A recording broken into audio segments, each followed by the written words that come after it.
Good evening, everybody. Welcome to the class on Portfolio Management of CFA Level 1 by Finstructor Mumbai. My name is Aditya Aluwalia. Call me on the number or email me for any doubts after the lecture. Enrolled students should have received the question bank of over 3,500 questions. Practice is the key to success on the exam. Please practice as many questions as you can. Visit us on the website for more information about our products. Email us or call us for any further queries. Now, in the topic on portfolio management, we are asked to evaluate the circumstances of individual and institutional investors, understand their requirements, and advise a portfolio allocation. So essentially, you are given a bunch of money.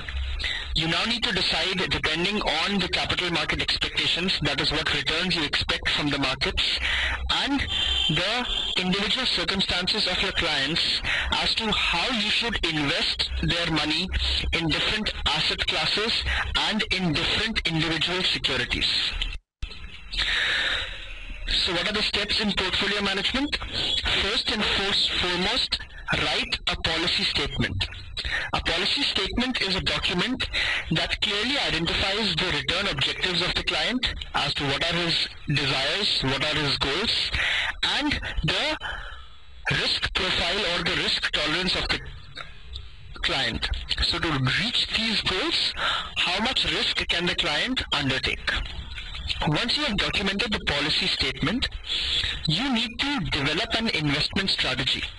The investment strategy will come from evaluating the capital market expectations, seeing what returns equity is expected to give, what returns is fixed income market expected to give, what are the returns that any alternative assets can give us, and decide that based on the return and risk objectives and the capital market expectations, where should clients' money be invested such that all objectives are met. So once you have developed the strategy, implement the plan, that is actually purchase assets and invest the client's money, and monitor and update the strategy as to if it's performing up according to expectations, if investor circumstances have changed, if there is any tweaking or any realignment of the portfolio that needs to be done. So at level 1, it's a very naive level of or rather, we will not go into too much detail of the portfolio management process. Level 3 is all about portfolio management. Roughly 70% of the curriculum deals with portfolio management. So we will revisit all these topics in a lot of detail when we reach level 3.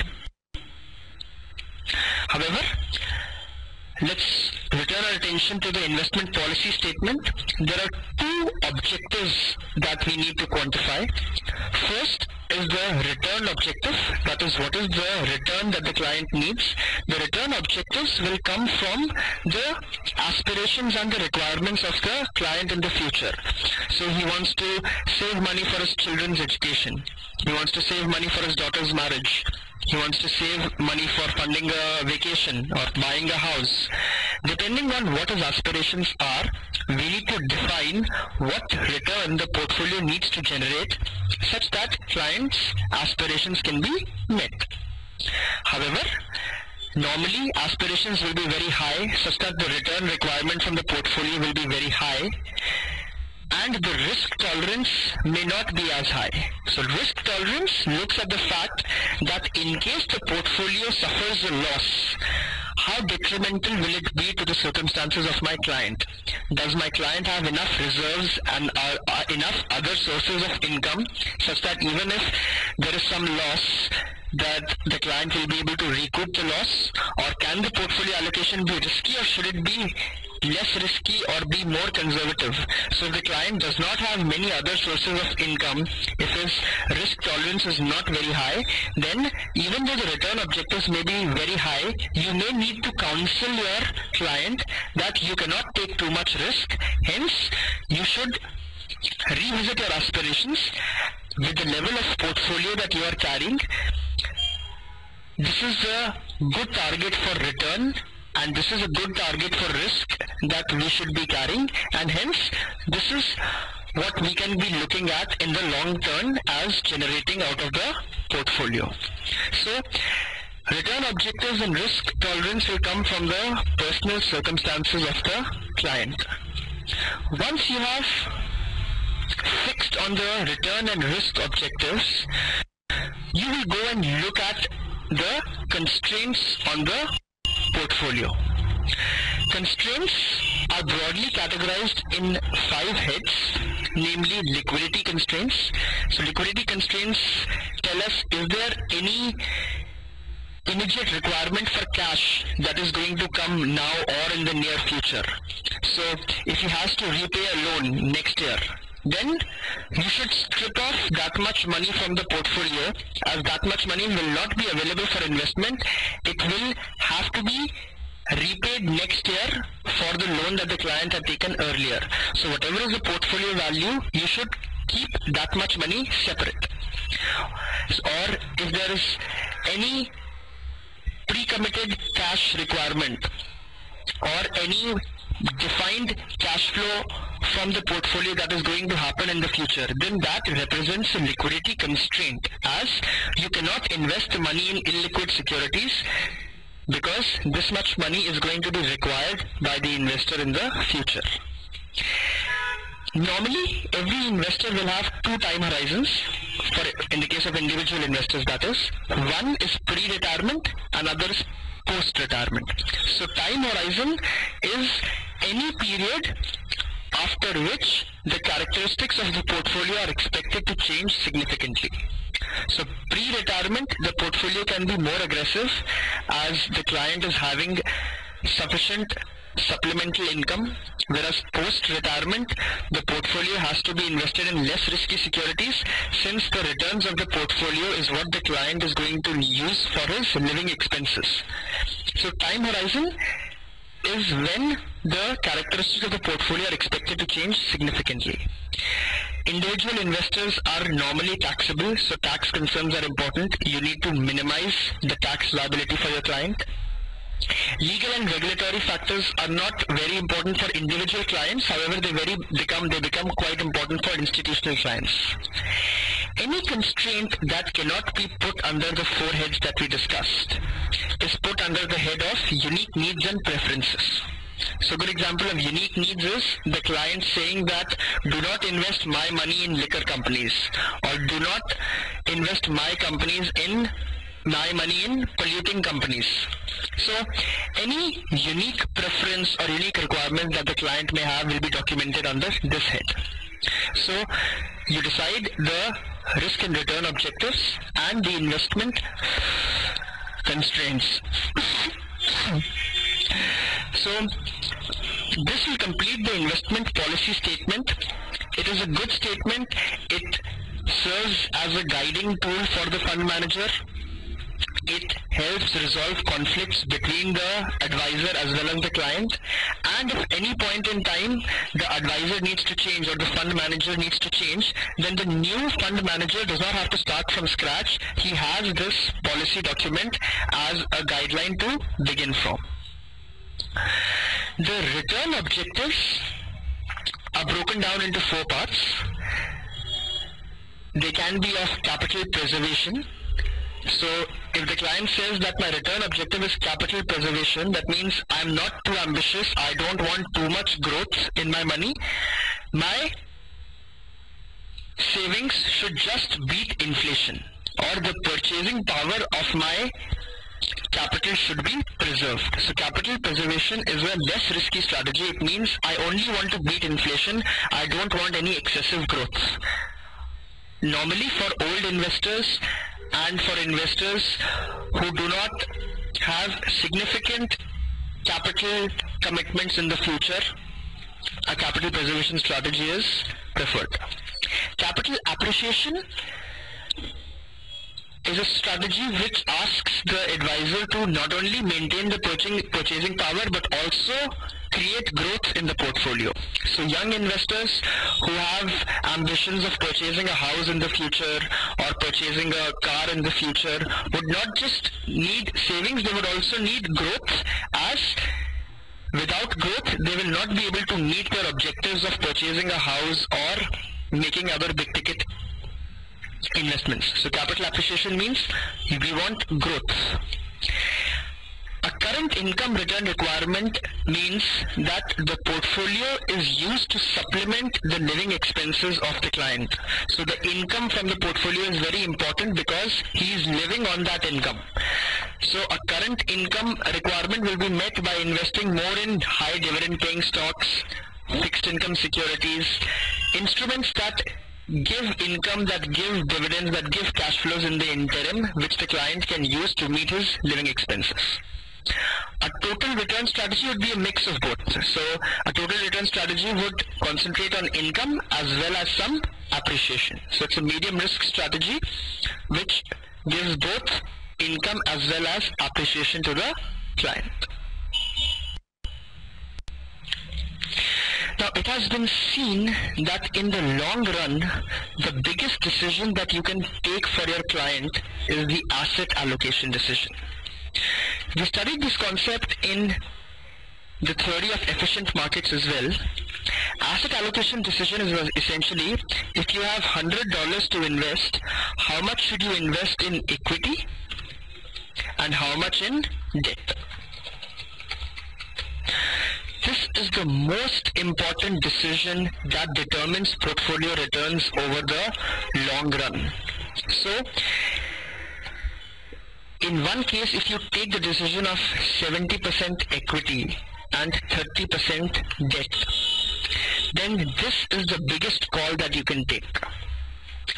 After which, deciding which equity to invest in and deciding which exact debt instrument to invest in makes little difference.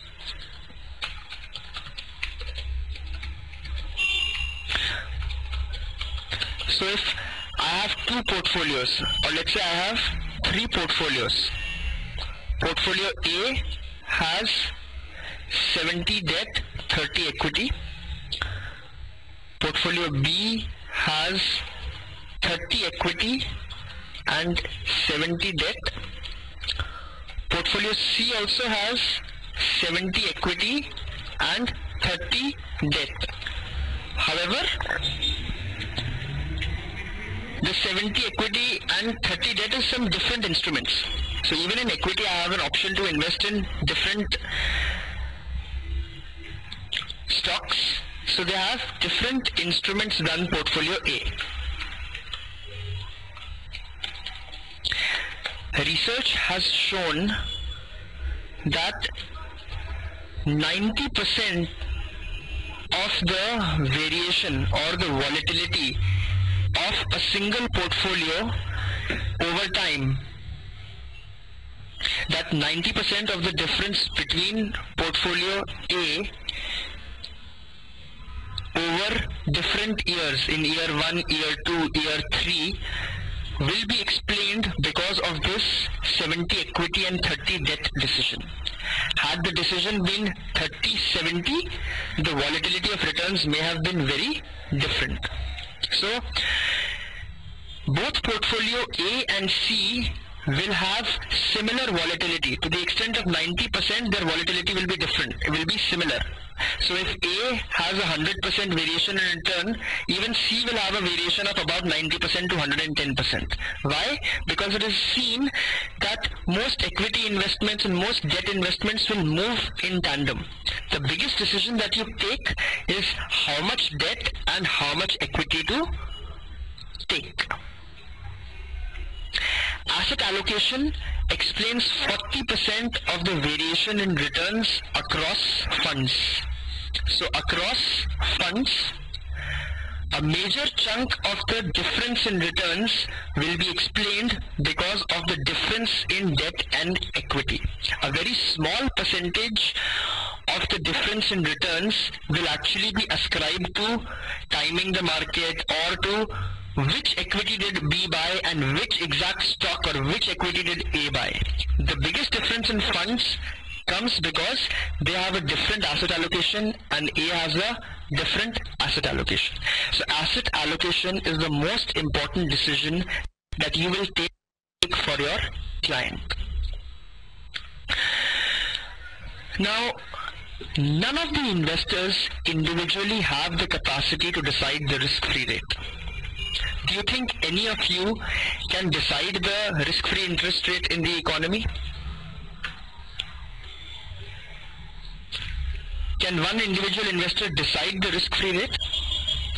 No. But all investors can decide their indifference. What is the meaning of indifference?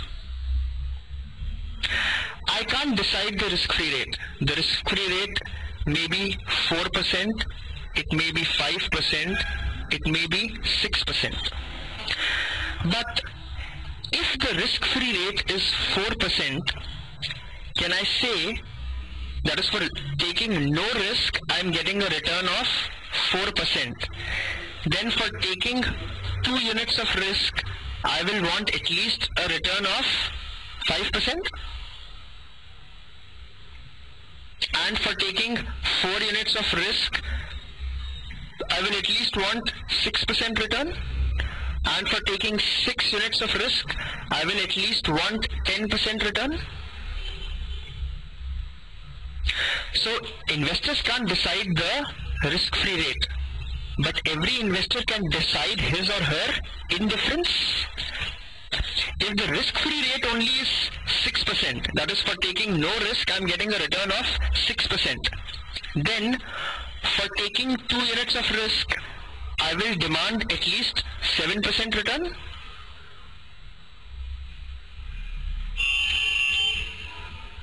For taking 4 units of risk, I will demand at least 8% return. For taking 6% risk, I will demand 12% return. I'm saying that none of us can decide the risk-free rate, but can all of us decide our indifference? That if the risk-free rate is so much, then for taking a risk, I will want at least this much return. So all these 3 curves are indifference curves for the same investor. The same investor comes and says that if for taking no risk, I am getting a return of so much, then for taking a risk, along this curve I am indifferent. Along this curve, what I feel is that the additional risk is compensated by additional return. So along this curve, I am indifferent between investing because I feel the additional risk has been compensated for by the additional return. Tell me, if the curves that we have drawn are the curves for investor A, and the curves that I am drawing now are the curves for investor B, which investor is more risk-taking? Investor A or investor B?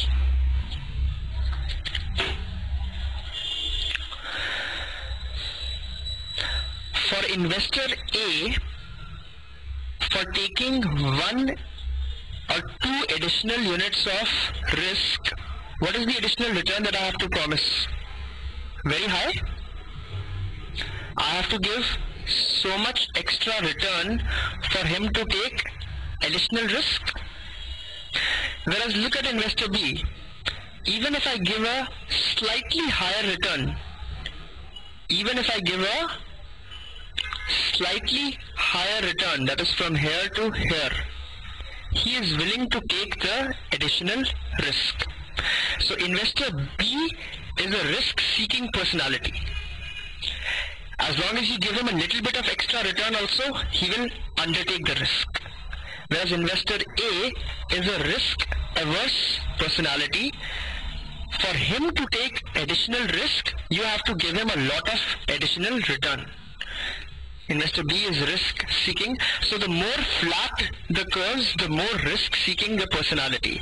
The more steep the curve, the more risk-averse is my investor. These are personality traits. All of us have different indifference curves. We have different points at which we will take higher risk.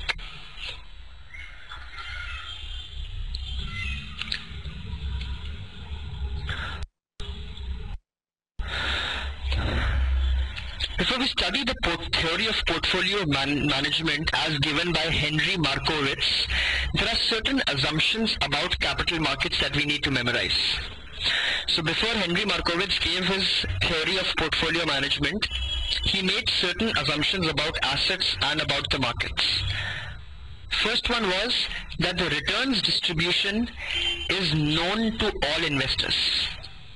That is, all investors know the expected returns from all stocks, and they have the same expectation of expected returns from all stocks, and they also know the standard deviation.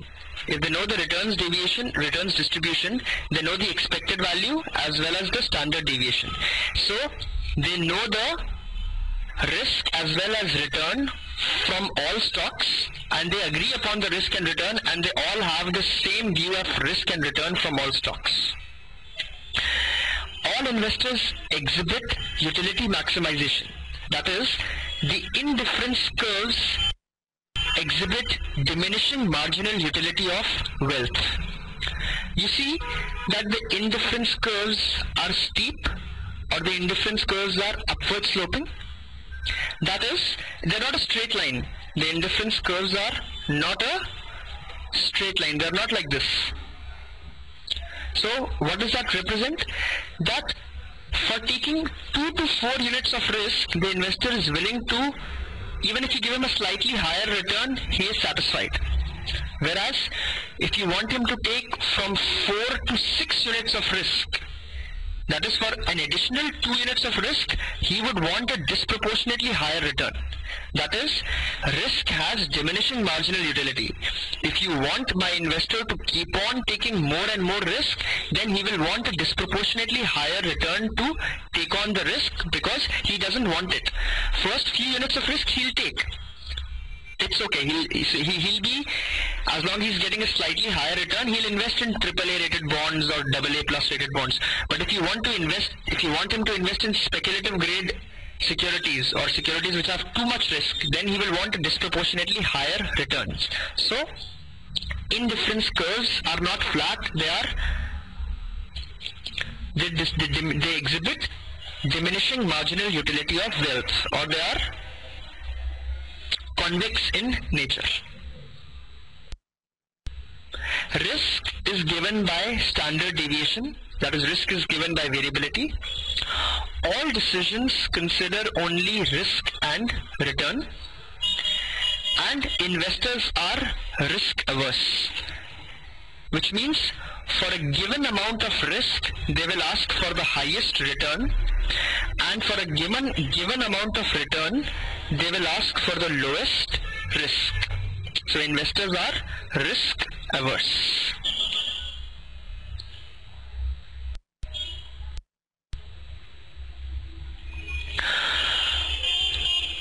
We know from the chapter on probability that expected returns from a portfolio or expected returns on an asset can be computed as the weighted average of the individual returns. So let's compute the expected return for this asset. There's a 25% that the economy will be in an expansion.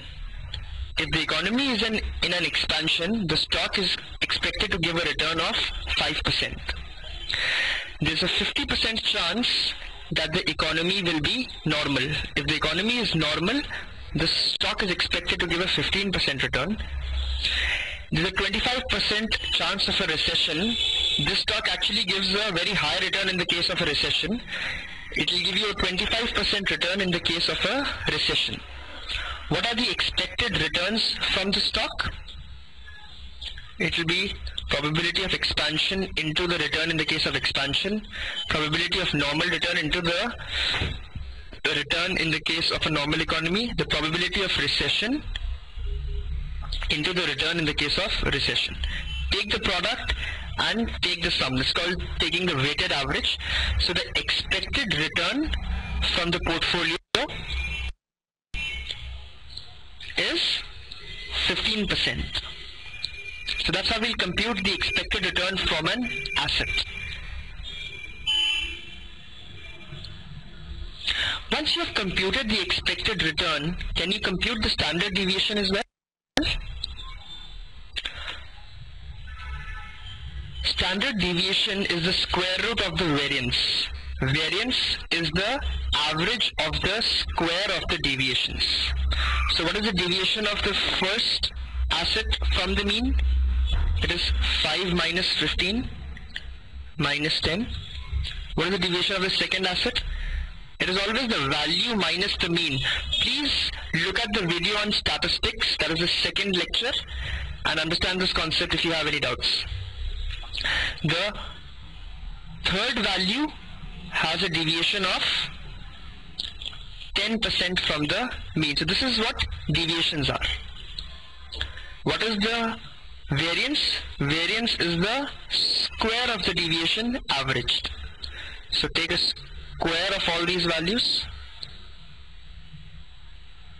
100, 0 and 100. And then you need to take an average.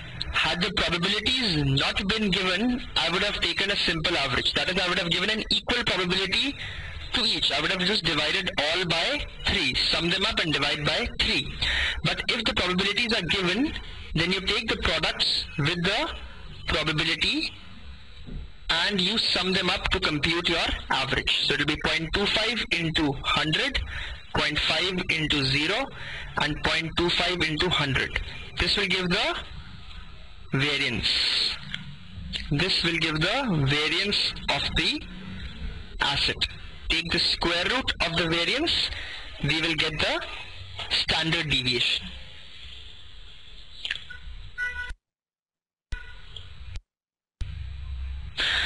So variance is the average of the squares of the deviation and standard deviation is the square root of variance.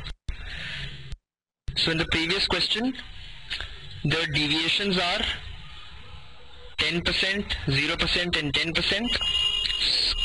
Square the deviations, we'll get 0.01, 0 and 0.01.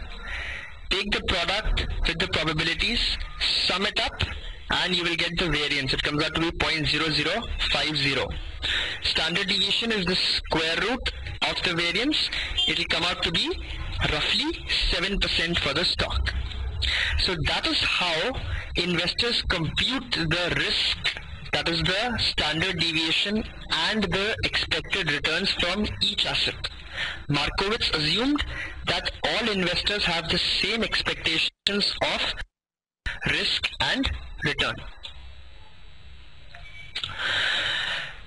An investor holds the following portfolio which is invested in 3 stocks: Able, Baker and Chuck. He owns 15,000 shares of Able, which has a share price of $20. He owns $10,000 in Baker, which has a share price of $30, and $40,000 in Chuck, which has a share price of €10. The expected return is 8%, 10% and 12% from the 3 stocks. Compute the expected return of the portfolio. The expected return on the portfolio is computed as the weighted average of the individual stocks. What are the weights? Weights are the proportions by market cap of each stock that you own. So what is the weight of Able? It will be 15,000 into 20 divided by the total value of the portfolio. Total value of the portfolio will be computed as the product summed up. That is the value of each stock. So 15,000 into 20 divided by the value of the portfolio will be the weight of A. Similarly, you can compute the weight of B, that will be 10,000 into 30 divided by the total value, and the weight of C, which will be 40,000 into 10 divided by the total value of the portfolio. Once you have the weights, multiply 8% into the weight of A plus 10% into the weight of B plus 12% into weight of C to compute the expected return of the portfolio. So A is 300,000, Baker is 300,000 and Chuck is 400,000. Total portfolio value of 1 million euros. So what is the weight of A? 30%. The weight of B? 30%, and the weight of C is 40%. So the expected return on the portfolio can be computed as 0.3 into 0.08 plus 0.3 into 0.1 plus 0.4 into 0.12 or 10.2%. Now, oftentimes our view on two assets is such that they move together or inversely with each other. So if I have company A, which is a steel company, and I have company B, which is a coal company, what would I normally expect? When company B does well, that is when coal prices go up, what should happen to company B, or rather to company A? Coal goes in as an input in the production of steel. So coal is used to heat iron ore, which creates steel. So if coal prices go up, that means what is likely to happen to the profitability of steel companies? It is expected to go down. So if the profitability is expected to go down, then the stock should underperform, or the stock should go down. So when stock B goes up, our view is stock A should go down. Now intuitively this looks correct. However, what may be happening is that when coal prices go up, it's because the demand in the economy is very good, or economy is doing well. So steel prices also go up, and steel prices go up by even higher than the coal prices. So even the raw material costs go up, but the end product prices go up by even higher, such that you're actually making a higher profit. So when coal is going up, steel also goes up. It's possible. In order to check my view, should I have a tool that will help me analyze historical data and try to come to a conclusion whether coal stocks and steel stocks historically have moved together, or have they moved inversely with one another? That statistical tool is called covariance. Covariance is defined as the average of the product of the deviations of two variables. So I'll have a variable A and a variable B. I'll take the deviations of variable A and the deviations of variable B. I'll take the product and I'll take their average. If my data is a sample, then I'll take the average as divided by n minus 1. If it is a population, then I'll just divide by n to compute the covariance. If the covariance comes out to be positive, then I will say that my variables move together. If the covariance comes out to be negative, then I can say that the variables seem to be moving in opposite directions. If the probabilities are given, then I will multiply by the probability to compute the average. If the probabilities are not given, then I simply divide by n or divide by n minus 1 to compute the average.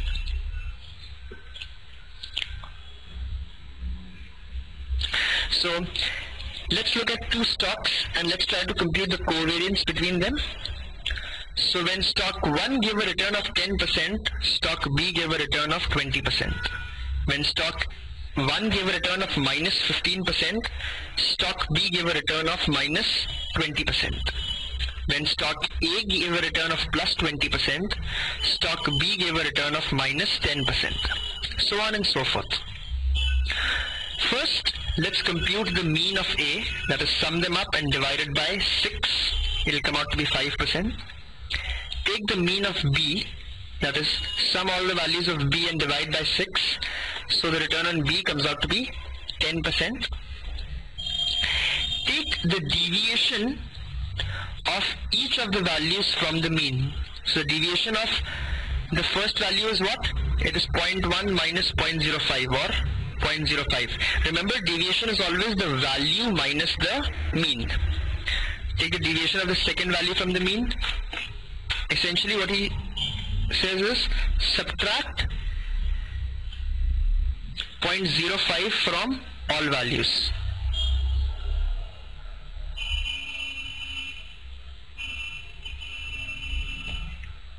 And for stock 2, subtract 0.10 from all values. This will give you the deviations of stock 1. This is the deviation of stock 2. The next step in computing the covariance is take the product. Take the product of the two deviations. You've computed the deviations.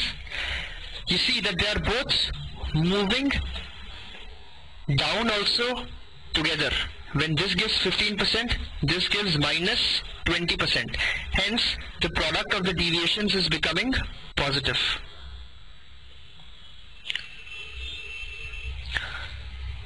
So take the product of the deviations and then take the average. That is, sum all these up and divide by n minus 1 because the data is a sample. So the covariance comes out to be 0.0510. Now the covariance number is come out to be positive. So I can say that the variables seem to be moving in the same direction, or they seem to have a positive relationship. But guys, is the covariance number of 0.051 very high or is it very low? Can I make that statement? Covariance theoretically can vary from minus infinity to plus infinity. So whether a number of 0.05 is high or low, I cannot say. Whether 10,000 number is high or low, I cannot say. It all depends on the scale of the data that I'm talking about. In this case, my data is in percentages. So it's 10%, 15%. Actually, the number of 5.1% is pretty high, or 0.05 is also pretty high.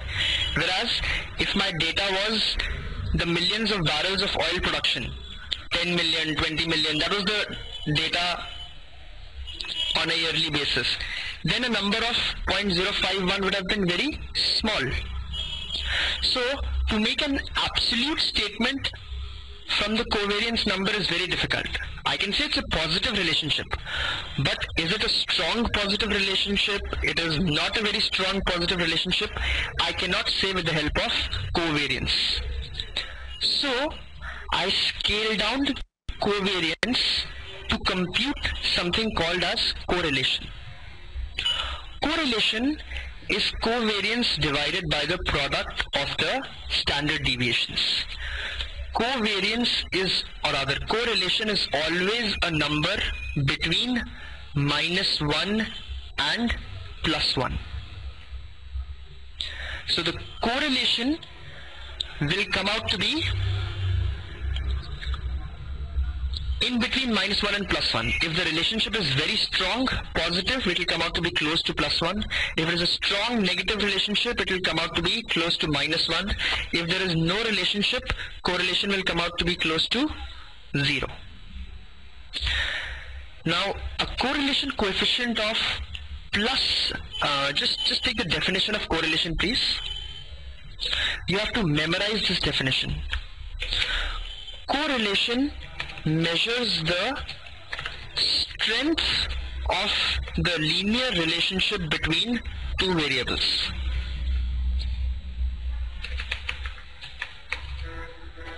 Correlation measures the strength of the linear relationship between two variables. A correlation coefficient of +1 will mean that there is a strong positive linear relationship. That means the relationship between A and B is something like y is equal to 4x, or B is equal to 4a, y is equal to 28x.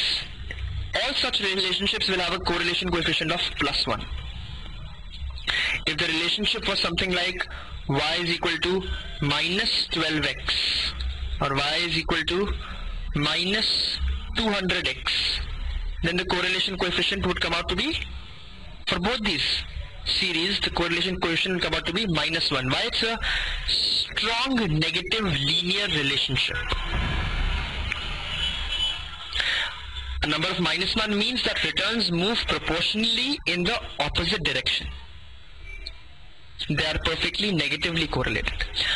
A correlation coefficient of 0 means that there is no linear relationship. All it means, guys, is there is no linear relationship. There may be a quadratic relationship, but that is not captured in correlation. Correlation will only tell you the strength of the linear relationship between two variables. So if correlation is 0, that means there does not appear to be any linear relationship. It's possible that there is actually no relationship between the variables, or it's possible that the relationship is not linear, however it's a quadratic or a logarithmic relationship. So y is equal to x square or y is equal to log of x, something like that. So this will not be captured in correlation. We will have to apply some other tools to compute this relationship. Correlation measures the strength of the linear relationship between the two. It is computed as the covariance between the variables upon the product of the standard deviations. So let's look at the previous example and compute the correlation between the two stocks. The covariance between the returns on the two stocks in the previous example was 5.1%, and the standard deviation of returns for the two stocks was 22.36% and 32.25% respectively. Calculate and interpret the correlation between the two assets. Correlation is equal to covariance upon the standard deviation of one multiplied by the standard deviation of the second. So the covariance between the two assets is, remember, it was 0.051 or 5.1% divided by the product of the standard deviations, or 0.2236 multiplied by 0.3225.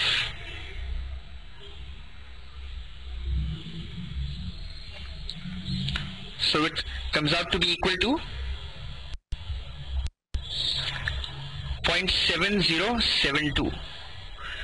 So a correlation number greater than 70% can normally be said to be a high correlation.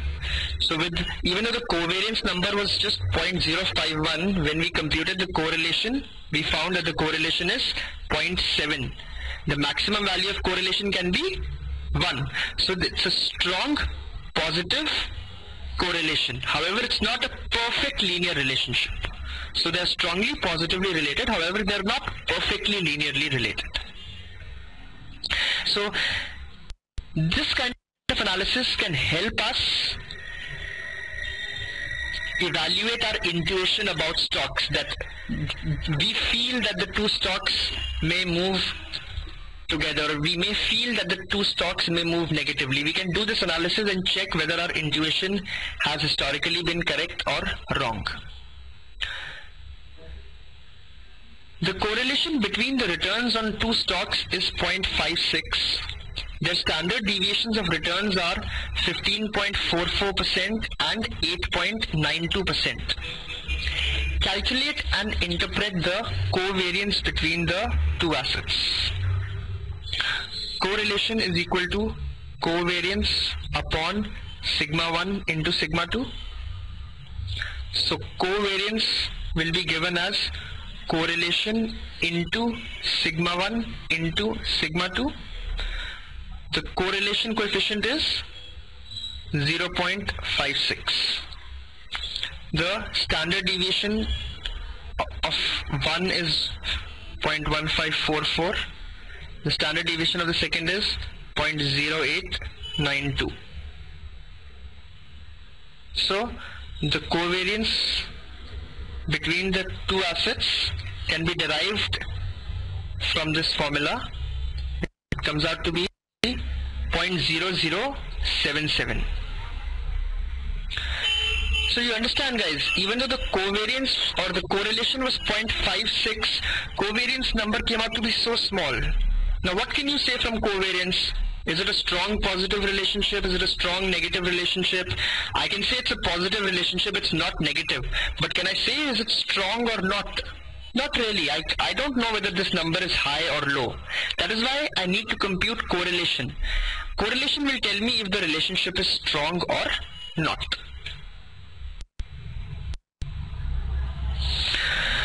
Now, the expected return of a portfolio was calculated as the weighted average of the two.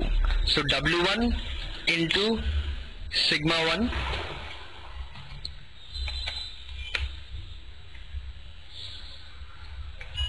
plus W2 into sigma 2 was the expected return on the portfolio.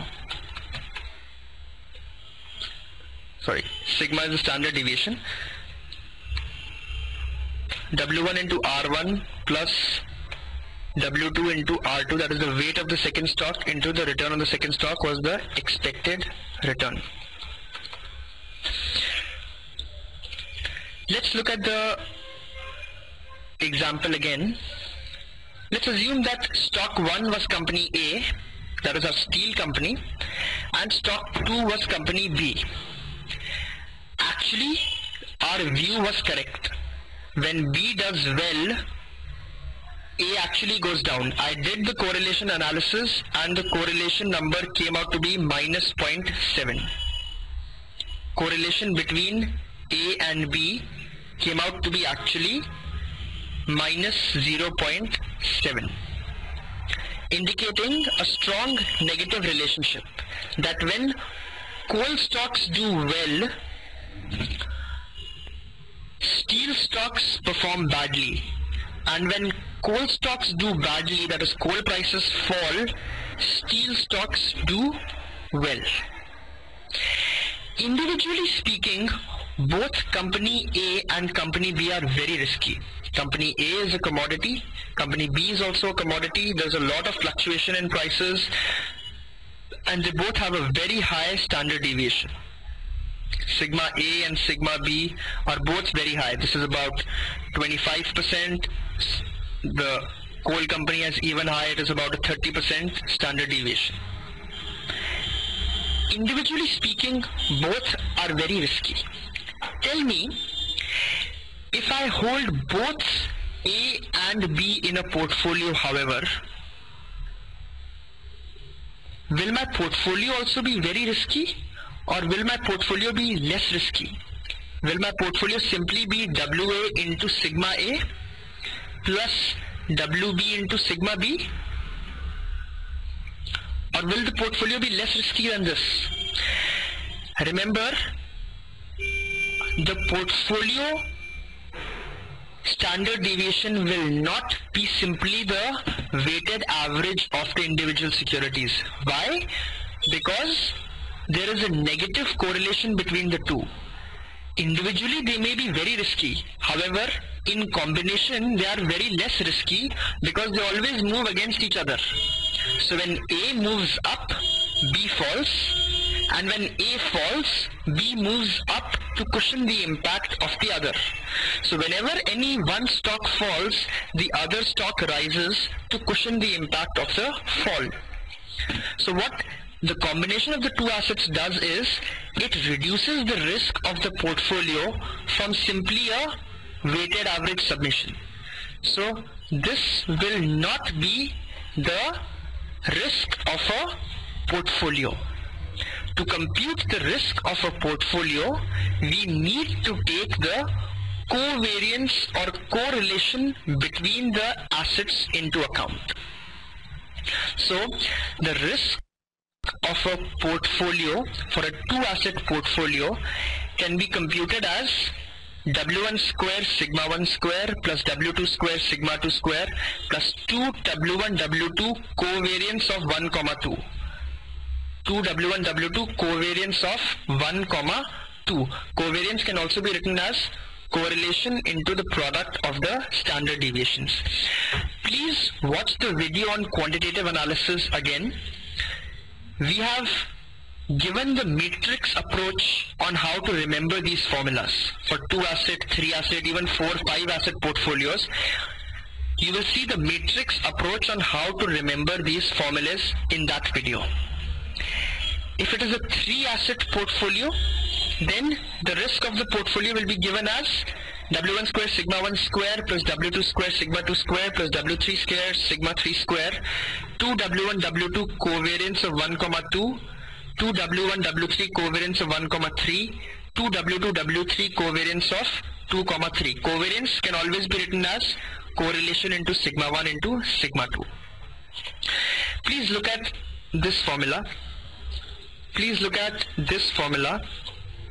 Tell me, for what value of correlation will this become W1 sigma 1 plus W2 sigma 2?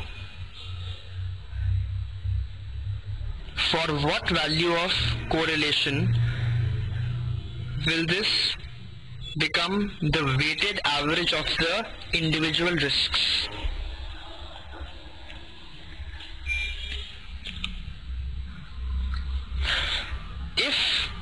If correlation is 0, this will become W1 sigma 1 square plus W2 sigma 2 square.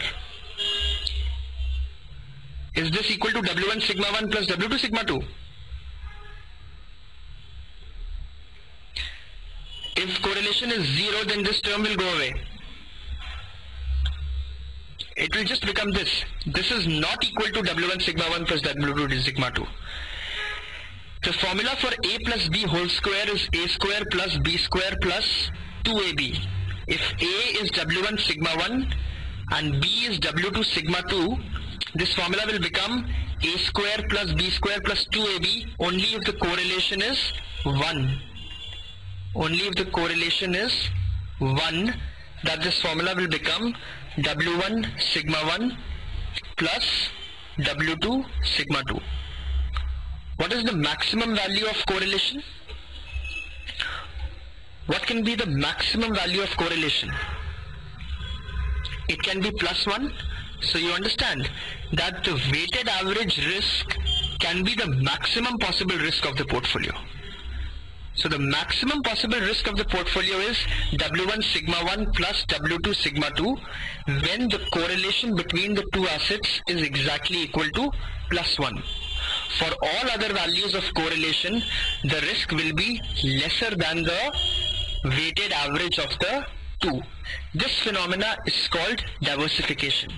That if you invest in more than one stock, then your risk is lesser than the weighted average summation of the risks, unless the correlation is 1, which is an extreme value. So for all other values, the risk will be less than this value.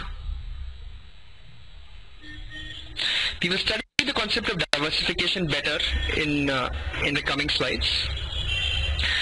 Knowing this formula, let's imagine a portfolio that consists of 2 assets. There's one asset called Caffeine Plus and there's another asset called Sparkling. Caffeine Plus has an expected return of 11% and Sparkling has an expected return of 25%. The standard deviation of Caffeine Plus is 15% and the standard deviation of Sparkling is 20%. The correlation between Caffeine Plus and Sparkling is 0.3. The correlation between Caffeine Plus and Sparkling is 0.3. Compute the expected return and expected risk of a portfolio that consists 60% of Caffeine Plus and 40% of Sparkling. So a portfolio consists 60% of Caffeine Plus and 40% of Sparkling. Compute the expected return and the expected risk of the portfolio. The expected return is simple, it is just a weighted average. It will be 0.6 into 11 plus 0.4, that is the weight of sparkling, into the expected return of sparkling, which is 25. Please compute. This sum will come out to be 16.6%. This will be 10%, and this will be 0.066, 6.6%. So the sum will be 16.6%. Compute the expected risk of the portfolio. Expected risk from the formula that we studied earlier will be given as W1 square sigma 1 square plus W2 square, 40% is the weight of the second asset, sigma 2 square plus 2 W1 W2 correlation into sigma 1 sigma 2. Sigma 1 is 0.15, sigma 2 is 0.2. If I do this calculation, I will get the expected risk of the portfolio. Expected risk of the portfolio will come out to be 13.7%. So this was the case when caffeine plus was 60% in my portfolio and sparkling was 40% in my portfolio. Can I compute the expected risk and return of my portfolio under various circumstances? So if I had 100% caffeine plus and 0% sparkling, then what would be the risk and return? It would be the same as that of caffeine plus. It would be 11% expected return and 15% expected risk. If I had 20% caffeine plus and 80% sparkling, could I apply the same formula in the same manner and compute the expected return and expected risk? So I can create infinite different portfolio combinations by weighting the assets in a different manner. I can have 14.5% of caffeine plus and 86 or 85.5% of sparkling. So I can have different weights of the two assets and compute different portfolio or different asset combinations and different portfolios by the combination of these two assets. So this table represents a few of the combinations that I have created by weighting the assets in different proportions. Now tell me, between portfolio A and portfolio B, which portfolio will you invest in? Between portfolio A and portfolio B, given the Markowitz assumptions, remember the Markowitz assumptions and answer which portfolio is an investor likely to invest in, portfolio A or portfolio B. Investors are risk averse. For the same risk, they will want higher return, and from the same return, they will want lower risk. So investors are more likely to invest in portfolio B because for the same risk, portfolio B is giving a higher return. Similarly,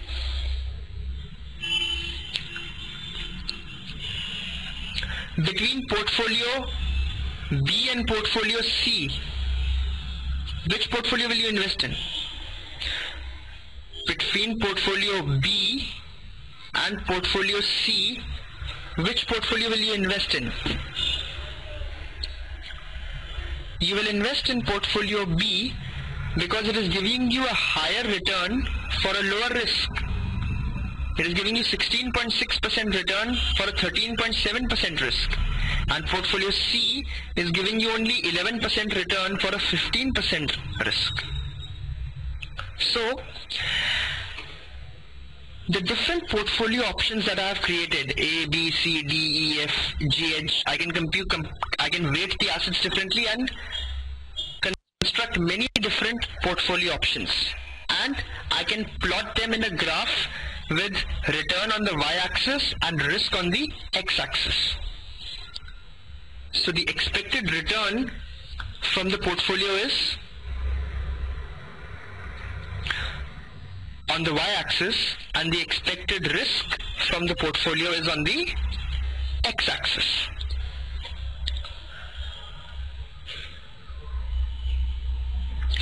Now tell me, will a rational investor or will a Markowitz investor who follows the Markowitz assumptions invest in any portfolio below the purple line that I have drawn? Will he ever invest in any of these portfolios?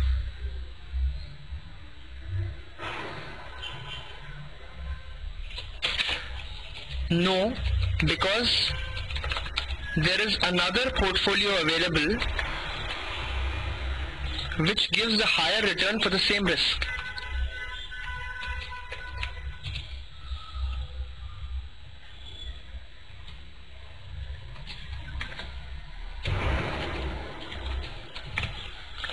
So, for any of the portfolios along this purple line, there will be another portfolio available that will give me a higher return for the same amount of risk. So I will never invest in any portfolio below this purple line. I will only invest along the black line that is remaining. This black line is called the efficient frontier. This black line is called the efficient frontier. For the purpose of illustration, I took just two assets, Caffeine Plus and Sparkling. In the real world, I have thousands of assets available. In the real world, I have thousands of assets available. I can have thousands of millions of different combinations of portfolios. So actually speaking, I'll have millions of different portfolio combinations. When I take the correlations into account and I try to compute the different possible risk and return. Again, will I invest in any of these purple portfolios? There will be infinite such portfolios in the real world when I consider all my infinite assets. But will I invest in these purple portfolios ever? These are all different portfolio options. No, because for every purple portfolio, I have a black portfolio or a portfolio along this black line which gives me the highest return or a higher return for the same amount of risk. For the same amount of risk, it gives me the highest return. So these portfolios are called efficient portfolios. Portfolios along this black line are called efficient portfolios. They give us the highest amount of return for a given amount of risk. Please note, there is one assumption in this analysis. In the analysis earlier also, in this slide also, and even in this slide where I considered all the assets of the world, there is one assumption. Can you point out the assumption?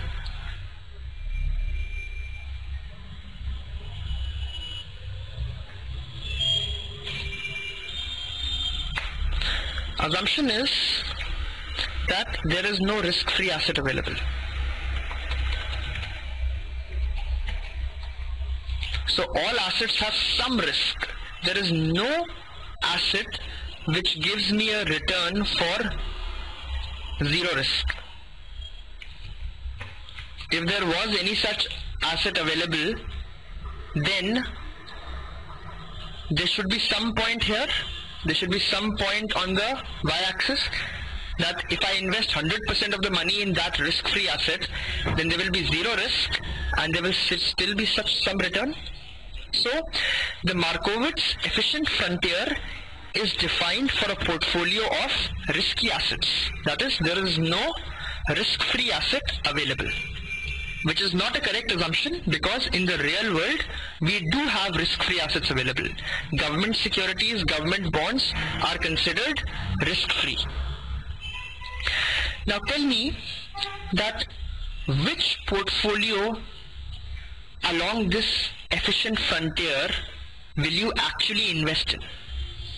We have proved that the investor will only invest along this efficient frontier. Why? Because all other portfolios will have another portfolio which gives a higher return for the same risk. So I will never invest in any of the purple portfolios. I will only invest in one of the black portfolios. But the question asked is, which black portfolio will you invest in? All these black portfolios are efficient. Efficient means there is no other portfolio which gives a higher return for the same risk.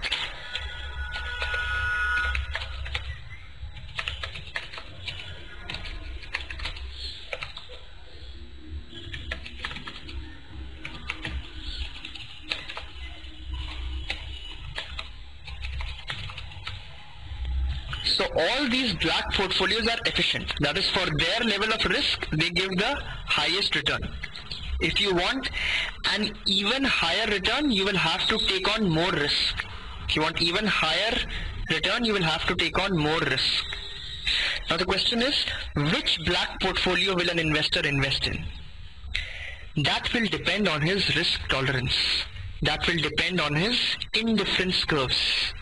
So investor who is less risky or more risk averse, who has steeper indifference curves, will choose a less risky portfolio.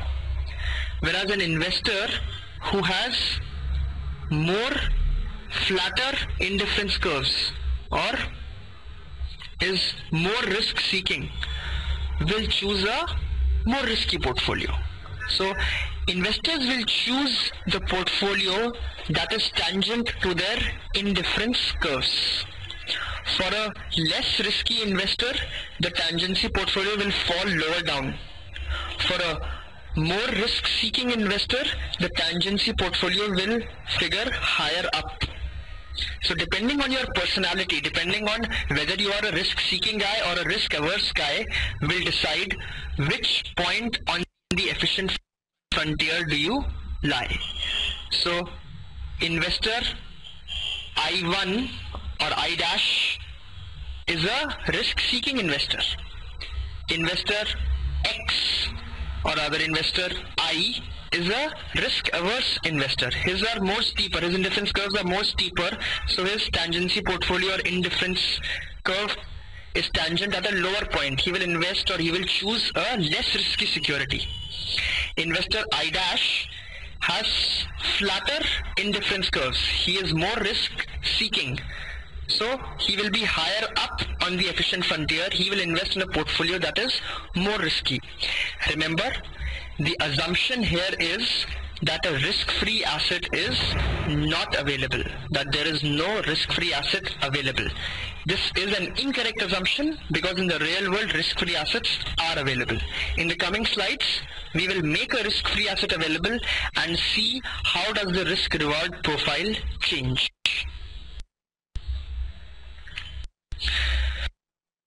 So we'll move on to asset pricing models, where we will relax this assumption of no risk-free asset available. We will actually include a risk-free asset in our analysis and see how the risk-reward profile changes.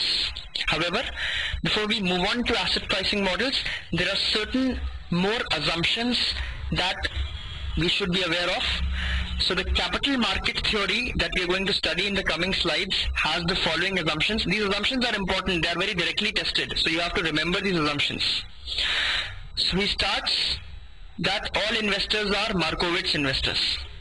So all the previous assumptions that we studied also are valid here.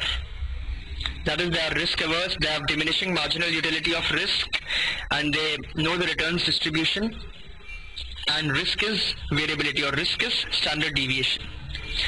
Furthermore, the capital market theory assumes that unlimited risk-free lending and borrowing is allowed. So I can borrow also as much money as I like, and I can lend also as much money as I like at the risk-free rate. Does this actually happen? No. Actually, I borrow at a higher rate and I lend at a lower rate. But the assumption is that unlimited borrowing and lending can happen at the same risk-free rate. All investors have the same expectations of risk and return. So all investors have the same expectations from all assets about their risk and return and the correlation amongst them. All investors have a one period horizon. Assets are infinitely divisible. That is, if I want, I can even buy half a share. In the real world, it's not possible. But in the capital market theory assumption, we will assume that I can buy a share with as much money as I have. Even with 1 rupee, I can buy a share. So the share costs 1,000 rupees. I can buy 1/1000th of the share. Assets are infinitely divisible. Markets are frictionless. That is, there are no brokerage costs. There are no transaction costs. There is no inflation. And interest rates are constant. So risk-free rate is constant, it's not varying. And markets are in equilibrium. It means all assets are fairly priced at the moment. There is no arbitrage opportunity. There is no undervaluation or overvaluation. All assets are fairly priced. Under these assumptions, the good part is at least a risk-free asset is available now. Under these assumptions, let's try to compute the expected return on different portfolios. Let's try to compute the expected return on different portfolios. So we begin with our efficient frontier that we derived using the Markowitz analysis. So we derived the efficient frontier, this black line. However, we now also introduced a risk-free asset. So a risk-free asset is also available now. Let's assume that I choose any portfolio on the efficient frontier. Let's assume I choose portfolio X. I put a weight of W in portfolio X and I put a weight of 1 minus W in the risk-free asset. So what will be the expected return of my portfolio? Okay, I randomly chose X. There is no special reason why I chose X. Just let's assume I chose X, Y, anything I can choose. What will be the expected return on the portfolio? It will be W into the return on X plus 1 minus W into the return on the risk-free security or the risk-free rate. If this is the expected return on the portfolio, what will be the expected risk of the portfolio?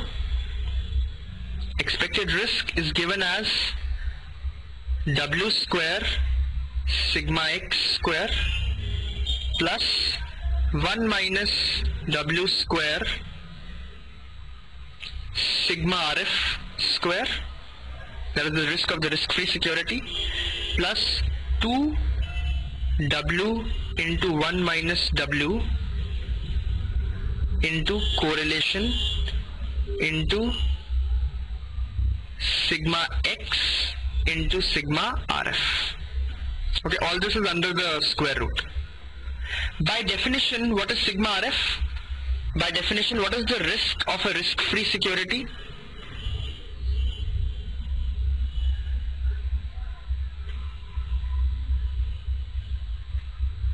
Zero. So this term will become 0 because there is a multiplication with RF. Even this term will become 0. So it will be Wx square sigma x square plus 0 plus 0. So the risk of the portfolio will simply be the weight of the risky security multiplied by the risk of the risky securities. So the expected risk of the portfolio will simply be the weight of the risky security multiplied by the risk of the risky security. From this, can you compute W? What will W be? W will be expected sigma upon sigma x. Expected sigma upon sigma x. Use this value of W from this equation and substitute it in equation 1. So first let me take W common. W common, this will become Rx minus Rf plus Rf. Can everyone imagine how this happened? We took W common from here. So W is common, Rx will come common from here, minus Rf will come common from here, and 1 into Rf will remain separate. Now substitute the value of W that you computed here into this equation.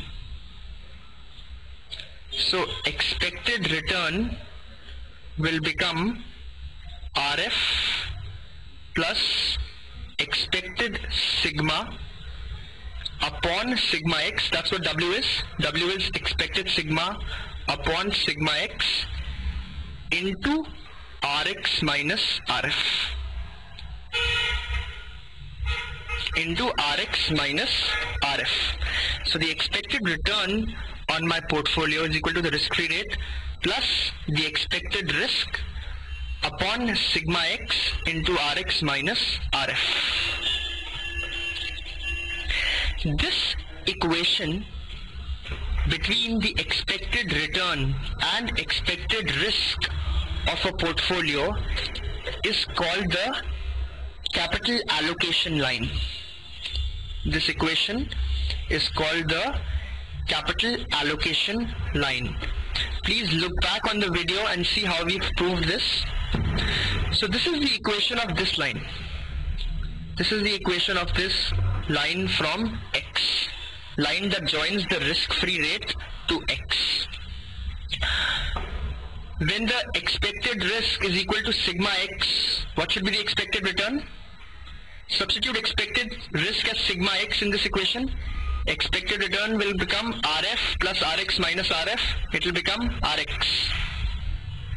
So if the expected risk is sigma x, that is, I have 100% weight in the risky asset, so my expected return will be the return on x. If the expected sigma is 0, that means I take no risk. If expected sigma is 0, then the expected return will become Rf. That is no risk, expected return is the risk-free rate. So you understand, this equation is the equation of this line. Now I will reach this point exactly. I will reach the return on the risky asset if I invest 100% of my money in the risky asset. If I invest 100% of my money in X, I will reach this point. How will I reach beyond X, or how or when will the expected return be greater than the return on X? That will happen when I lever. That is, I borrow at the risk-free rate and I invest the money in the risky portfolio. So I put a weight of 2 times on the risky asset and a weight of -1 in the risk-free asset. So I will reach some point here. To be at this point in the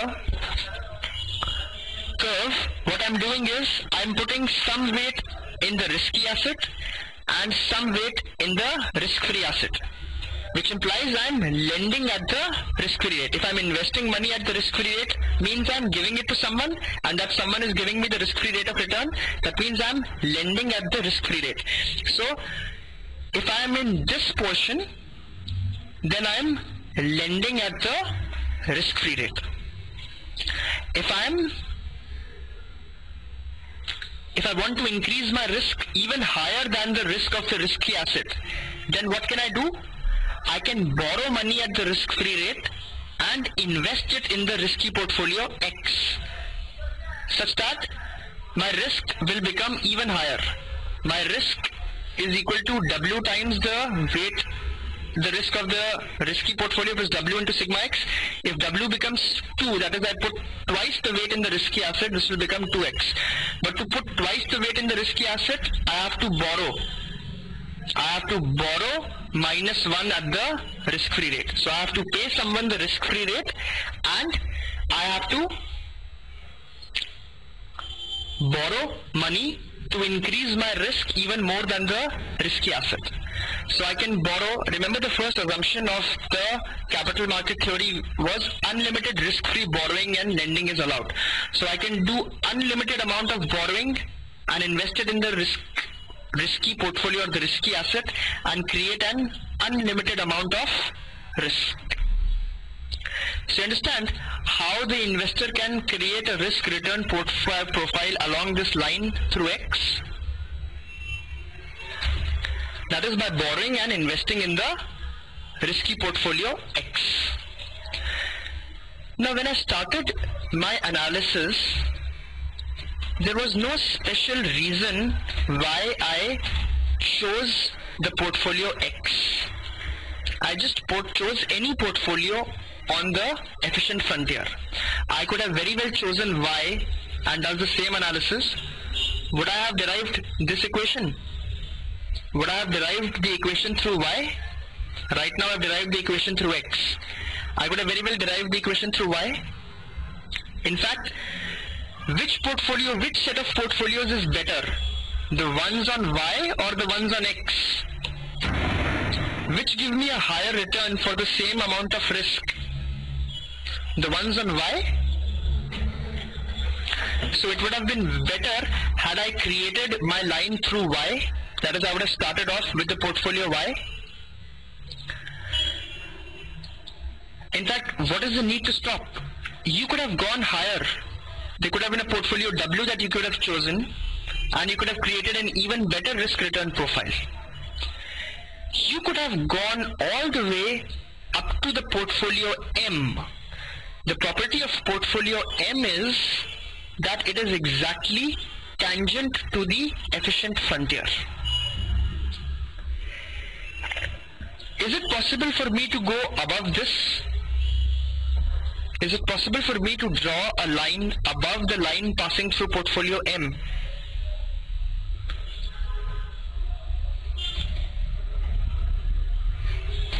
Can I create this kind of a risk return profile?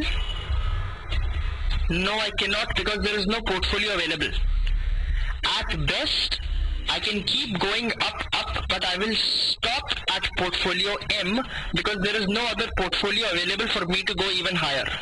So this line cannot be constructed because there is no risky portfolio available.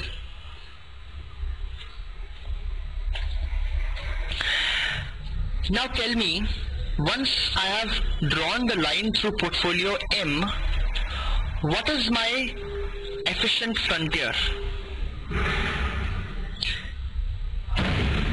Is it the purple line? The purple line is the original efficient frontier, or is it the yellow line? The yellow line is the new capital allocation line passing through M. Is the efficient frontier now the yellow line or the purple line? The purple line was my original efficient frontier. The blue line is the portfolio combinations of risk and return that I have created by combining the risk-free asset with the tangency portfolio. So yellow line is created by combining the risk-free asset with the tangency portfolio.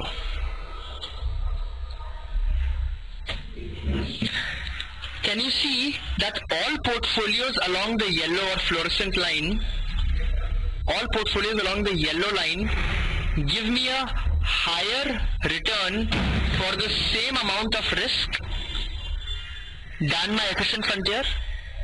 So all portfolios along the yellow line give me a higher return than the portfolios on the efficient frontier.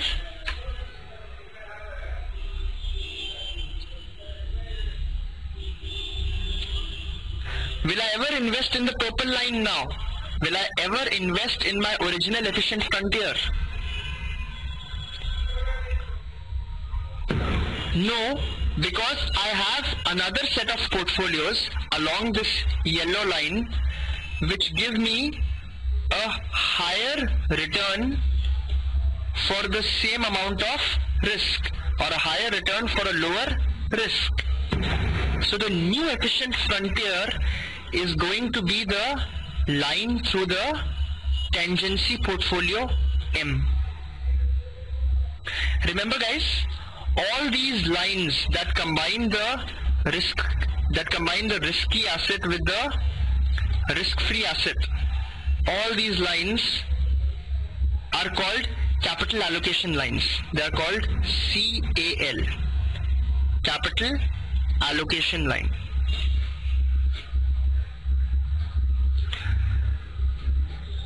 The capital allocation line that passes through the tangency portfolio, this line that passes through the tangency portfolio, is a special capital allocation line.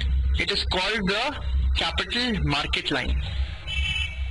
So capital market line is a special capital allocation line that passes through the tangency portfolio. You understand that this line passing through the tangency portfolio is giving me the best combination of risk and return. So if the investor wants to take some amount of risk, all he has to do is pick a risk-free asset and pick the tangency portfolio M and weight them in different proportions, probably borrow and invest in the tangency portfolio M, and that will create the best risk return profile for him.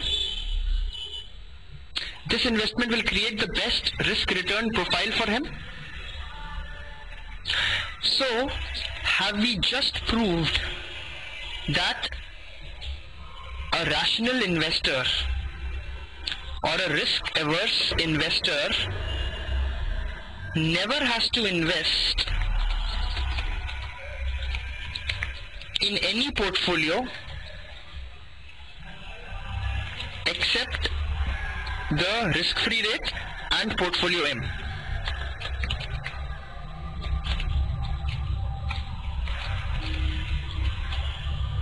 Because the best risk return profile can be created by investing in portfolio M and the risk-free rate. So an investor never has to invest in any portfolio except the risk-free rate and portfolio M.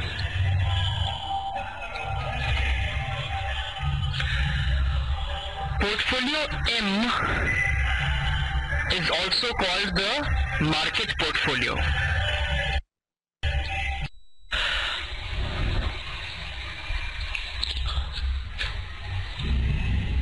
Portfolio M, which the investor will combine with the risk-free rate to create the best combination of risk and return, to create the new efficient frontier, is also called the market portfolio. So M is also called the market portfolio. Why is it called the market portfolio? Because portfolio M must contain some part of every investable asset.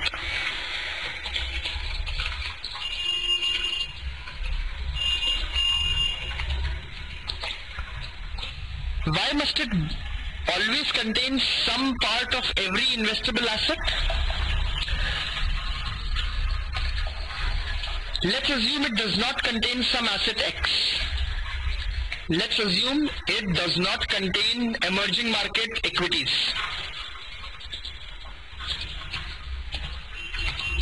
We have just proved that any investor has to only invest in the risk-free rate R and in portfolio M to create the best combination of risk and return. That is, the best combination of risk and return, which is the capital market line, can be created by investing in portfolio M and the risk-free rate. So no matter how much risk he wants to take, all he has to do is borrow at the risk-free rate and invest in portfolio M. So every investor in the world is only going to invest in some combination of M at the risk-free rate. So if portfolio M does not contain an asset X, then no one will invest in the asset X because he doesn't need to. The best combination can be created by M and the risk-free rate.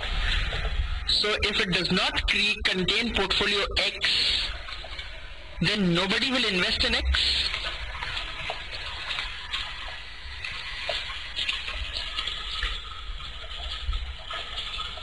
If nobody invests in X, what will happen to the price of X? Nobody wants to buy X.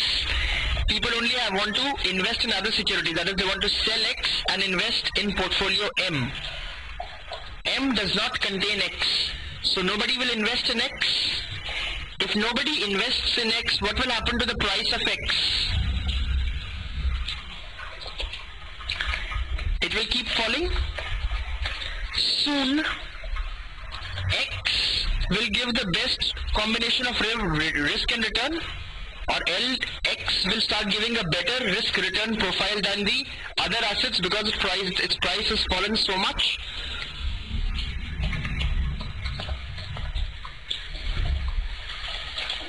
Hence, this situation is inconsistent.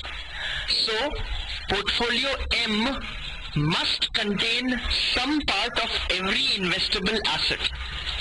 Otherwise, people will never invest in that asset because they only need to invest in portfolio M and some combination of the risk-free rate.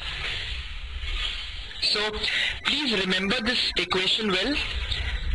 The expected return on a portfolio is given by the risk-free rate plus the expected risk on the portfolio upon the risk of the market into RM minus RF. We derived this equation with the help of X. We could have very well used portfolio M. The equation would have become expected return is equal to the risk-free rate plus expected risk upon sigma M into RM minus RF. This is called the capital market line. It is a special capital allocation line which passes through the tangency portfolio. The tangency portfolio is also called the market portfolio. It must contain some part of every investable asset in the world.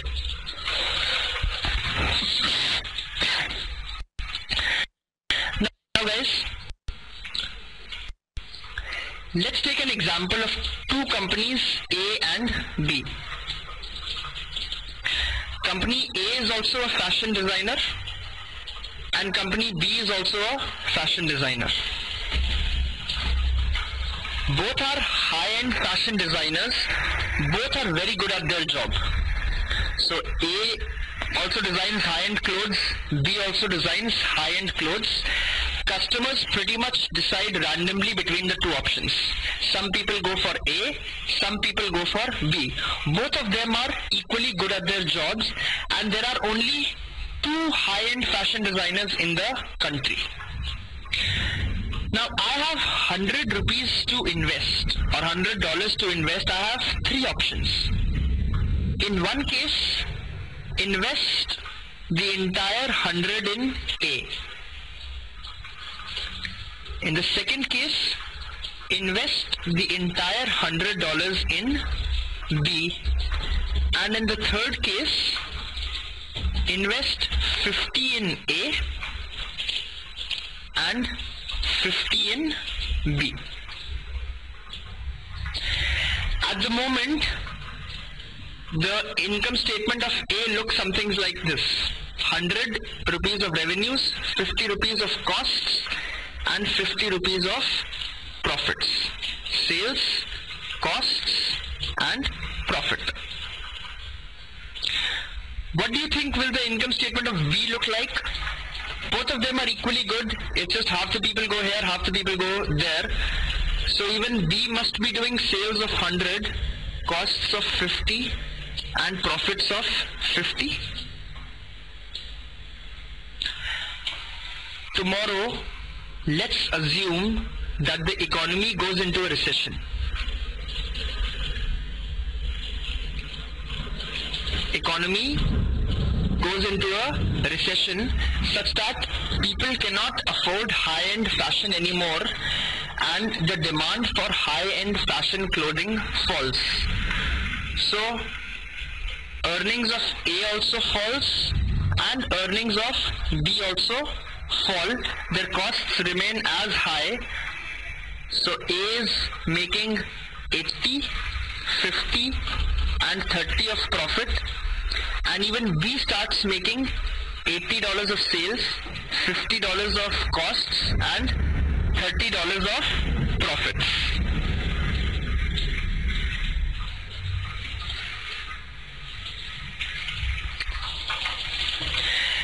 Now,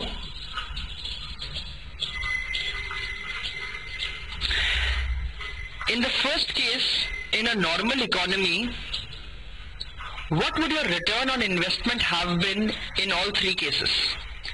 Let's assume this 100 is all that is required. So by investing 100, you would own entirely company A or company B.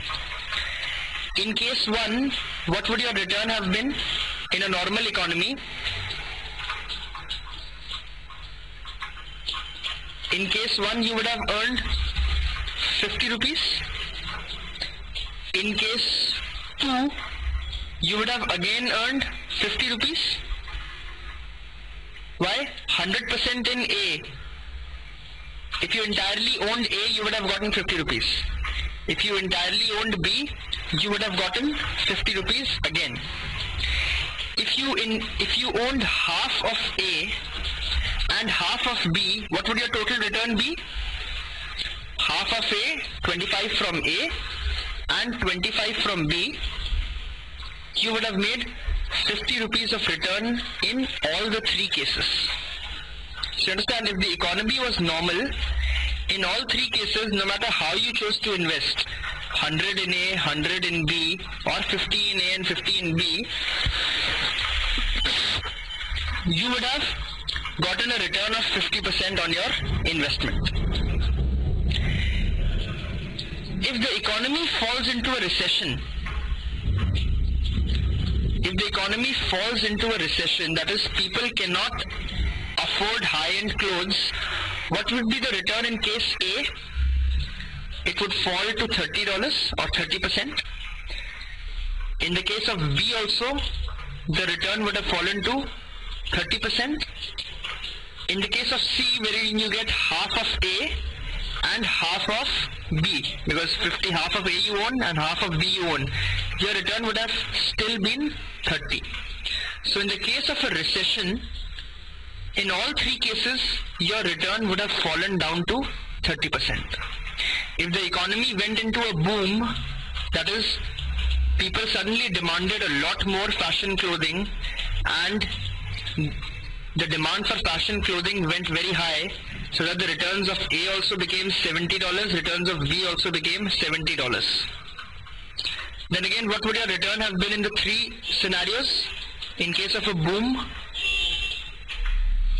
in scenario 1 also you would have gotten 70, scenario 2 also you would have gotten 70, and scenario 3 also you would have gotten 70.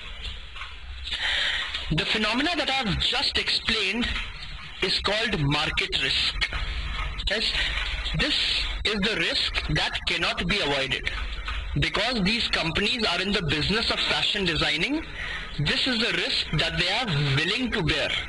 That if the demand for fashion clothing falls, then both companies will bear a loss. The entire industry will bear a loss, It doesn't matter how you invest, whether you invest half the money in each or whether you invest the entire money in each. In all cases, your return will fall down to 30. Whereas, if the demand for fashion clothing suddenly becomes very high, that is, investors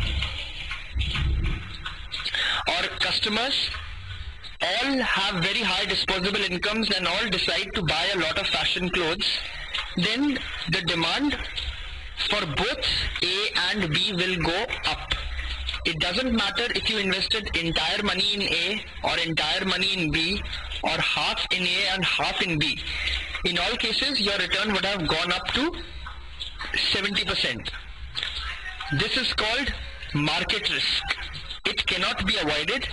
When a firm undertakes a business, this is the risk that you have to take. This is the risk that you have a comparative advantage in measuring and managing.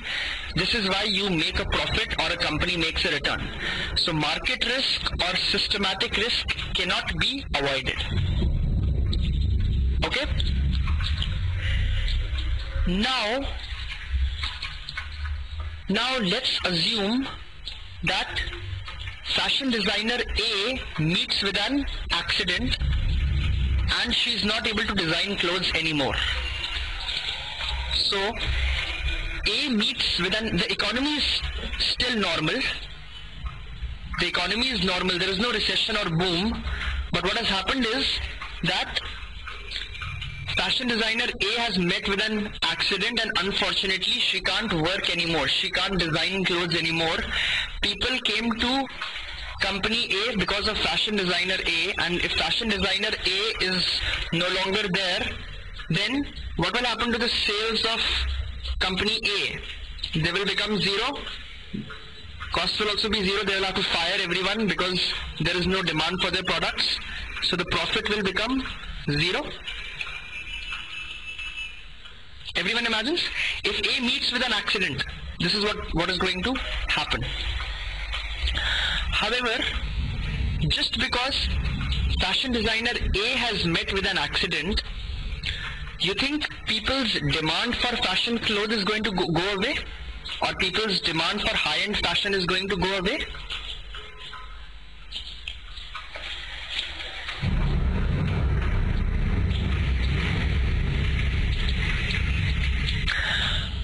No, it won't. So what will they do? A is no longer there. They still need the fashion clothes because the economy is still normal. They still have the money. So what will they have to do? They will have to go to fashion designer B. Anyways, both of them were equally good. People were randomly deciding between A and B. So the sales of B will double. They will go to 200. Of course, he'll have to spend more on clothes and more on garments. So his costs will also go up. And his profits will also double to 100. Because fashion designer A has met with an accident doesn't mean people's demand for clothes is going to go. The market is still normal. The economy is still normal. So the sales that are lost in A will come to fashion designer B. So B will now make twice the products. So tell me, in this case, when fashion designer A has met with an accident, what will happen to the returns if you had invested in manner 1? Your returns would have become 0. Had you invested entirely in B, your returns would have doubled. Your returns would have become 100%. Had you invested in manner C, that is in the third way, the 50 that you invested in A would have become 0. But the 50 that you invested in B has become 100, so you will get half of it. You will still get 50. So you will still get 50% return. What was your earlier expectation of return? The earlier expectation with a normal economy was 50% in all three cases. You understand, if you invested in the third manner, that is 50% in A and 50% in B, even though company A has shut down, that is half of your investment became zero, still your return did not fall by any percent. Your return is still 50%, that is your return is still same as that of the earlier expectation with a normal economy and normal function. Why? Because market risk hasn't played out. The economy is still at the same level. This is called firm-specific risk or unsystematic risk. Fashion designer A becoming disabled is firm-specific risk or unsystematic risk or diversifiable risk. By investing in many securities or by investing in many stocks, you can diversify this risk such that this risk cannot cause a loss. Similarly, had something specific happened to fashion designer B, all sales would have come to fashion designer A. Your return would have still been 50%. So, firm-specific risk is not a risk that a diversified investor has to bear. By simply diversifying his portfolio into many stocks, he can do away with that risk. Market risk, he can do nothing about. Market risk cannot be diversified away. It will still remain. If the economy as a whole goes up or down, then it doesn't matter how you invest, 50% in A or 100% in A or 50% in A and B, your portfolio will fluctuate with the economy. So market risk, nothing can be done about. But systematic risk or firm-specific risk is not a risk that an investor has to bear. Firm-specific risk can very well be diversified away by investing in manner 3. That is by diversifying your investments in many stocks. This is the concept of diversification.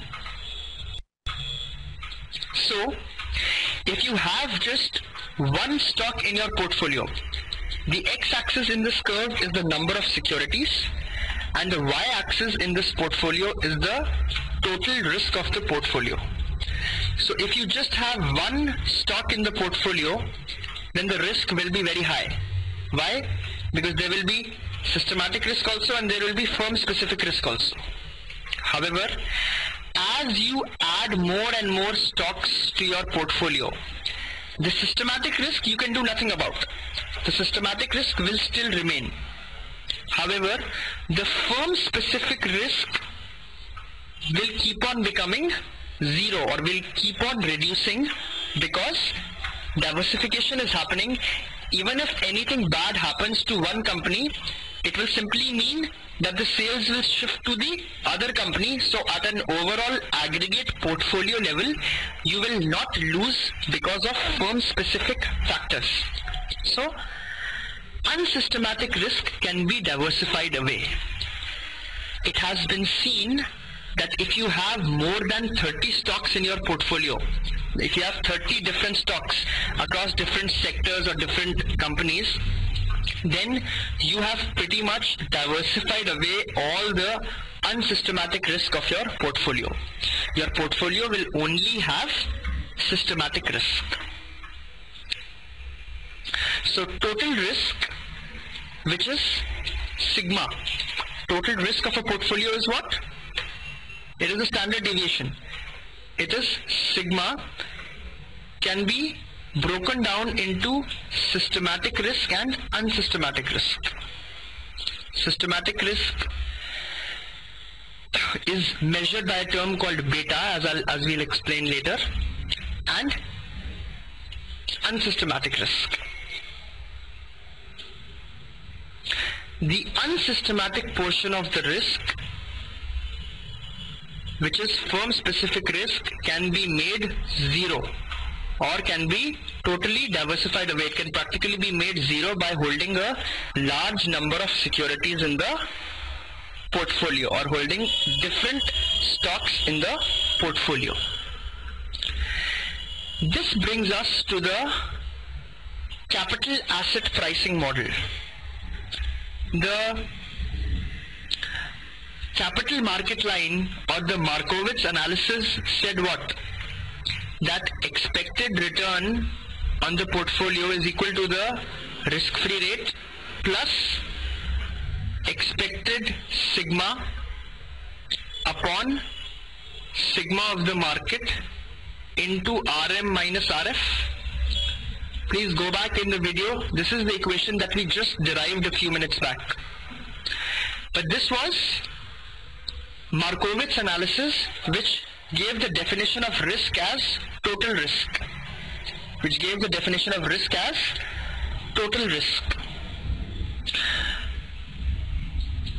In capital asset pricing model, we proved that the unsystematic or the firm specific component of the risk does not matter. So the expected return should not be given by the total risk. It should only be given by the part of the risk that I am actually bearing. A diversified investor only bears the systematic risk. A stock can have a very high unsystematic risk or a very high firm specific risk, but that is not a risk that my diversified investor needs to bear, because he can simply invest in many stocks and make that risk zero. So the capital asset pricing model says that the expected return on a security is the risk-free rate plus the systematic component of the total risk. The systematic component of the total risk is given by correlation coefficient multiplied by the total risk upon sigma m into Rm minus Rf. So the total risk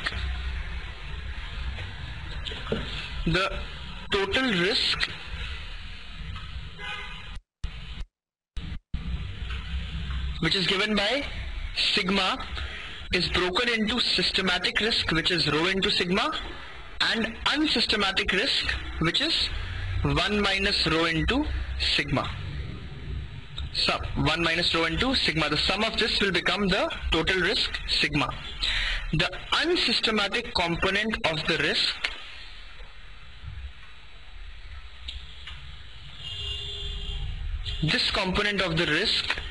does not matter, because in a diversified portfolio it becomes zero. So the capital market line has to be tweaked to the securities market line, which says that the expected return is equal to the risk-free rate plus the correlation into the expected sigma upon the sigma of the market. That is, it brings the factor of correlation. It says only systematic risk is what you need to worry about, not the total risk. Don't worry about total risk. You should only multiply the risk premium by the systematic risk. This term, that is correlation into expected sigma of the portfolio upon sigma of the market, is also called the beta of the portfolio.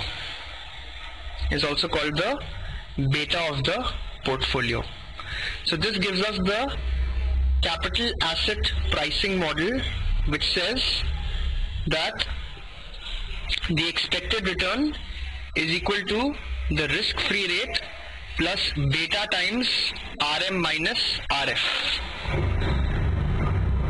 Beta is correlation into sigma of the portfolio upon sigma of the market.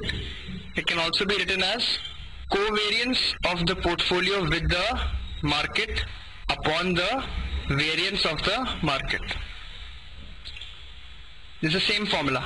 If I substitute the formula of correlation is covariance upon sigma into sigma, I will get this formula. So beta is given as covariance upon variance, or correlation into sigma p upon sigma m. So the capital asset pricing model says that in a diversified portfolio, the expected return from a new asset will not be given by its total risk as said by the capital market line. This is what the capital market line said. that it will be the total risk multiplied by Rm minus Rf by sigma m. It says that the expected return will only be given by the systematic component of risk, or you need to multiply this by correlation, such that the expected return according to the capital asset pricing model is the risk-free rate plus beta times Rm minus Rf. Beta is also called the sensitivity of the stock returns to the market returns. Are you all sleeping, guys? How long does it take to do 3 upon 25?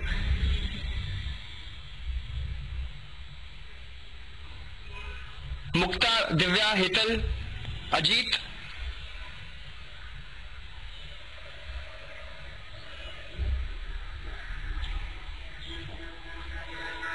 Just 5 more minutes, guys.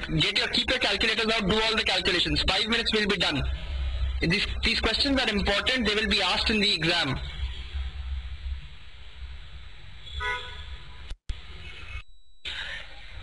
And so you've covered about 60-70% of the syllabus now. We'll start off with fixed income securities in the next class. It's a difficult topic. Make sure you attend that class. And please practice questions on portfolio management from your question bank and do the test papers now. You have your test papers in your inbox. Please do all your test papers. They have tough questions. They have very good questions. Okay. So we meet on Wednesday now. When is the next class? Wednesday 7:30. Divya, you normally don't come for weekday classes. Make sure you come for that class. Okay. Even if you have to take leave or if you have to miss some bit, please do that.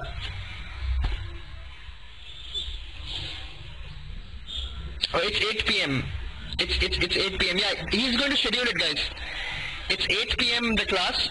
Whatever is the time he'll schedule, it's there in your schedule. He'll schedule the class. The office will schedule the class, and you'll all get to know about it. So I'll see you at 8 p.m. We'll study fixed income securities. Okay, thank you. Good night.